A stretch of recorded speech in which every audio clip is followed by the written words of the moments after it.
দৈনিক প্রথম আলোর আজকের শিরোনাম, বিদ্যুৎ উৎপাদনের চূড়ান্ত ধাপে রূপপুর। পারমাণবিক বিদ্যুৎ কেন্দ্রের উৎপাদন ব্যবস্থা নিয়ে করা এই বিশেষ প্রতিবেদনটিতে বলা হচ্ছে, আগামী মাসে জাতীয় গ্রিডে পরীক্ষামূলক বিদ্যুৎ সরবরাহ শুরু হতে পারে। বাণিজ্যিকভাবে বিদ্যুৎ উৎপাদন হতে পারে আগামী বছর। ঢাকার সড়কে গতি কম, তবু থামছে না পথচারীদের মৃত্যু। এই শিরোনামে ঢাকার সড়ক দুর্ঘটনা নিয়ে 2 কলামের প্রতিবেদন করা হয়েছে পত্রিকাটিতে। এতে বলা হচ্ছে, রাজধানীতে 6.5 বছরে সড়ক দুর্ঘটনায় নিহত 1384 জন। দুর্ঘটনার হটস্পট 5টি, যার মধ্যে সবচেয়ে বেশি দুর্ঘটনা হয় যাত্রাবাড়িতে। একটি প্রতিবেদন করেছে প্রথম আলো। শিরোনাম, গবেষণাপত্রে অনিয়ম, সাবেক উপাচার্যের গবেষণা প্রত্যাহার। যশোর বিজ্ঞান ও প্রযুক্তি বিশ্ববিদ্যালয়ের সাবেক উপাচার্য, যিনি ঢাকা বিশ্ববিদ্যালয়ের ফার্মাসিউটিক্যাল কেমিস্ট্রি বিভাগেরও অধ্যাপক, তার গবেষণাপত্রটি প্রত্যাহার হয়েছে। প্রতিবেদনে বলা হচ্ছে, এই বিশ্ববিদ্যালয়ের গত 2 বছরে 11 শিক্ষকের গবেষণাপত্র প্রত্যাহার হলো, আর 2019 থেকে 26 এই সময় বাংলাদেশের মোট 325 গবেষকের আন্তর্জাতিক ক্ষেত্রে গবেষণাপত্র প্রত্যাহার হয়েছে। ইরানে বড় হামলা শুরুর পরিকল্পনা যুক্তরাষ্ট্রের। মধ্যপ্রাচ্য যুদ্ধ পরিস্থিতি নিয়ে করা প্রতিবেদনের শিরোনাম এটি। এতে বলা হচ্ছে, যুক্তরাষ্ট্রের নতুন হামলার নিশানা হতে পারে ইরানের পরমাণু, ক্ষেপণাস্ত্র, জ্বালানি সংক্রান্ত স্থাপনা। পত্রিকাটির শেষের পাতায় গুরুত্ব দিয়ে ছেপেছে মার্কিন ভিসা বন্ড নিয়ে একটি প্রতিবেদন। শিরোনাম, বাংলাদেশ সহ 50 দেশের জন্য ভিসা বন্ড স্থায়ী করেছে যুক্তরাষ্ট্র। এতে বলা হচ্ছে, ভ্রমণ ভিসার জন্য হলেও যুক্তরাষ্ট্রে যেতে বাংলাদেশিদের দিতে হবে $20,000 বা প্রায় 25 লাখ টাকা জামানত। দৈনিক সমকালের শিরোনাম, নিয়োগ পদোন্নতিতে মেধা দক্ষতা উপেক্ষা, প্রশাসনে গতি নেই। নিয়োগ পদোন্নতি নিয়ে করা এই প্রতিবেদনটিতে বলা হচ্ছে, চুক্তিভিত্তিক 22 সচিব নিয়োগ হয়েছেন সম্প্রতি। দণ্ডপ্রাপ্তরা পদোন্নতিতে পুরস্কৃত, সংস্কার বাস্তবায়ন নেই। আর বিশেষজ্ঞরা বলছেন, 2024 সালের 5 আগস্টের পর আন্তঃক্যাডার বৈষম্য কমেনি, বরং আরও বেড়েছে। কিশোরগঞ্জের কটিয়াদীতে অবৈধ গ্যাস লাইন নেয়া নিয়ে একটি বিশেষ প্রতিবেদন করেছে পত্রিকাটি। বক্স আইটেমের বিশেষ গুরুত্ব দিয়ে করা প্রতিবেদনটির শিরোনাম, নদীর তলদেশে পাইপ কেটে গ্যাস চুরির চেষ্টা। এতে বলা হচ্ছে, কিশোরগঞ্জের কটিয়াদীতে ব্রহ্মপুত্র নদের তলদেশে 8 ইঞ্চি ব্যাসের গ্যাস সঞ্চালন লাইন কেটে একটি চুনের কারখানায় অবৈধ সংযোগ দেওয়ার চেষ্টা চালানো হয়। আর এই বিপর্যয়ে 1.5 মাস ধরে গ্যাস সঞ্চালন বিঘ্নিত হচ্ছে ওই এলাকায়। বড় কোনো দুর্ঘটনার শঙ্কায় 2 সপ্তাহ ধরে সংযোগ সংস্কারের চেষ্টা চালিয়ে যাচ্ছে তিতাস কর্মীরা। সংশ্লিষ্টরা বলছেন, এই ধরনের চুরি তিতাস সংশ্লিষ্ট ব্যক্তিদের সম্পৃক্ততা ছাড়া করা সম্ভব নয়। পত্রিকাটির শেষের পাতায় গুরুত্ব দিয়ে ছাপানো হয়েছে পরপর 3টি প্রতিবেদন।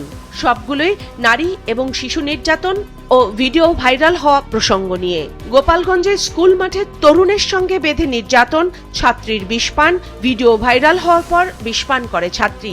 একটি ভিডিও চিত্র থেকে নেওয়া একটি স্থির চিত্র দিয়ে করা এই বিশেষ প্রতিবেদনটির পাশেই রয়েছে রাজশাহীতে শিশুকে যৌন হয়রানি নিয়ে করা একটি প্রতিবেদন।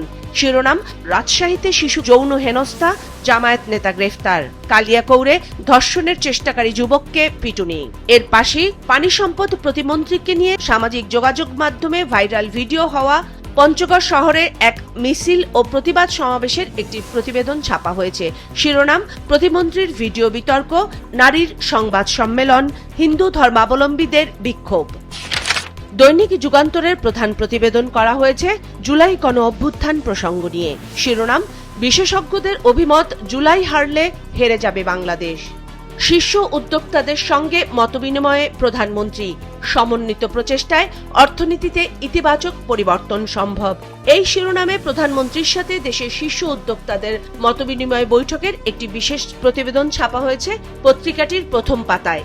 বৈঠকে জ্বালানি সংকট সমাধানের আশ্বাস দিয়েছেন প্রধানমন্ত্রী। শীর্ষ উদ্যোক্তারা বলেছেন, সরকারের সাথে সমন্বিত কাজ করলে 4 থেকে 5 বছরের মধ্যেই দেশের অর্থনীতিতে আমূল পরিবর্তন সম্ভব। এনডিজি বাণিজ্য বিশেষজ্ঞদের দেয়া মতামত প্রতিবেদন ছাপা হয়েছে। শিরোনাম, মার্কিন বিনিয়োগ এলে 8 থেকে 10 বিলিয়ন ডলারের বাণিজ্য নিয়ে দেশে আর চিন্তা নেই। 17 বছরে বিনামূল্যের বই বিতরণ নিয়ে হওয়া দুর্নীতি নিয়ে একটি বিশেষ প্রতিবেদন ছাপা হয়েছে পত্রিকাটির প্রথম পাতার দ্বিতীয় ভাজে। শিক্ষা অডিট অধিদপ্তরের অডিট রিপোর্ট নিয়ে করা এই প্রতিবেদনের শিরোনাম বিনামূল্যের বইয়ে বড় দুর্নীতি। 17 বছরের অনিয়ম নিয়ে নিরীক্ষা প্রতিবেদনে উঠে এসেছে নিম্নমানের বই ছাপানো, চাহিদার তুলনায় অতিরিক্ত বই মুদ্রণ, টেন্ডার কারসাজি, কর্মকর্তা কর্মচারীদের অযৌক্তিক সম্মানী। এসব খাতে এনসিটিবিতে 2,711 কোটি টাকা লোপাট হয়েছে গত 17 বছরে।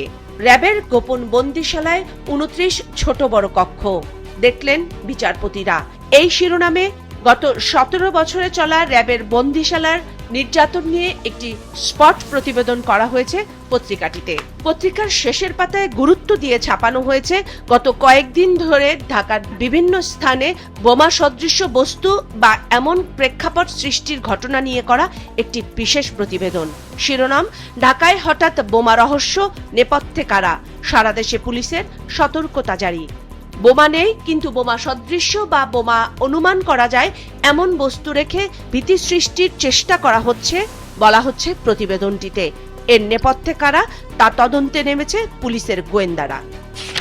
দৈনিক কালবেলার শিরোনাম চোরাবালিতে ব্যাংক খাত, ত্রিমুখী সংকটে অর্থনীতি। প্রতিবেদনে বলা হচ্ছে দেশে খেলাপি ঋণ বেড়ে রেকর্ড 5,88,704 কোটি টাকা। মাত্র 3 মাসেই খেলাপি ঋণ বেড়েছে 31,000 কোটি টাকারও বেশি।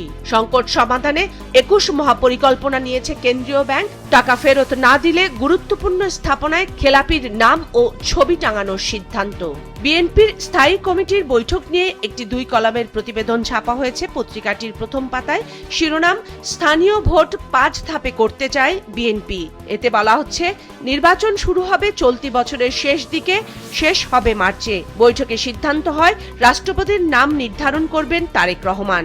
সংসদ অধিবেশন ডাকা হতে পারে সেপ্টেম্বরের শুরুতেই। দেশের সব বন্দর 24 ঘন্টা চালু রাখার নির্দেশ প্রধানমন্ত্রীর। এই শিরোনামে পত্রিকাটি শেষের পাতায় একটি বিশেষ প্রতিবেদন করেছে। আর এর নিচেই রয়েছে বিআরটি এর ড্রাইভিং লাইসেন্সের স্মার্ট কার্ড নিয়ে একটি প্রতিবেদন। শিরোনাম 16 লাখ আবেদনকারী স্মার্ট কার্ডের অপেক্ষায়। 8 বছর ধরে প্রতিষ্ঠানটি স্মার্ট কার্ড দিতে পারছে না। সময় মতো দরপত্র আহ্বান না হয় এই সংকট বলা হচ্ছে রিপোর্টটিতে। দৈনিক আজকের পত্রিকার শিরোনাম আইসিইউতে জীবাণুর 89% এখন বহু ওষুধ প্রতিরোধী। রিপোর্টটিতে বলা হচ্ছে আইসিইউতে ভয়াবহ ওষুধ প্রতিরোধী জীবাণুর উপস্থিতি পাওয়া গিয়েছে। মোট অ্যান্টিবায়োটিকের 48% ব্যবহার হয়েছে আইসিইউতে, যাতে পাওয়া গিয়েছে ওষুধ প্রতিরোধী জীবাণু। ঢাকা মেডিকেল কলেজ হাসপাতালের পজিটিভ নমুনার 72 ভাগ এসেছে আইসিইউ থেকে। দৈনিক দেশ রূপান্তর প্রধান প্রতিবেদন করেছে বক্স আইটেমে। শিরোনাম সম্ভাব্যতা যাচাই ছাড়াই হবে তেল গ্যাস অনুসন্ধান।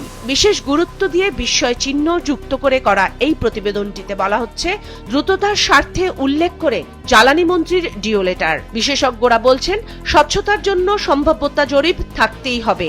আর দুদক বলছে সরকারি নির্দেশনার বাইরে অর্থ খরচের সুপারিশ অন্যায়। টিআইবির জবাব স্বচ্ছতা ও জবাবদিহিতার মানদণ্ড প্রশ্নবিদ্ধ। গ্যাস সংকট কাটছে শিগগিরই। এলএনজি টার্মিনাল চালু হচ্ছে কাল অথবা পরশু।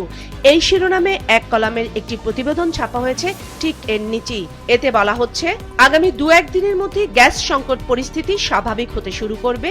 এলএনজি টার্মিনাল কর্তৃপক্ষ জানিয়েছে সোম বা মঙ্গলবারের মধ্যে ত্রুটি সারিয়ে গ্যাস সরবরাহ শুরু করতে পারবে তারা।